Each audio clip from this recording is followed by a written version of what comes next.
This is our first time to try the spot in Plaridel, Bulacan. I like the place. Provincial, mapuno, malamig, magandang lugar. Hindi pa man ako nakakalayo, nakilala ko na ang mababait na tao dito. First time din nilang lahat kumain dito sa The Spot, pero sabi nila masarap nga. While waiting for the food, umaura-aura muna ako. Pinilit ko na rin umaura ang asawa ko kahit ayaw niya. I ordered sisig, pansit canton, baby pusit, baked scallops, halo-halo for dessert. At for daddy, Spanish latte. Scallops. Sarap.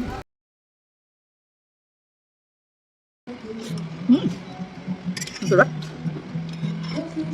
Total bill is 1465.80. They only accept cash and GCash here. Masarap ang food dito at magandang service lalo na ni Marvin. Thank you for watching. Enjoy life!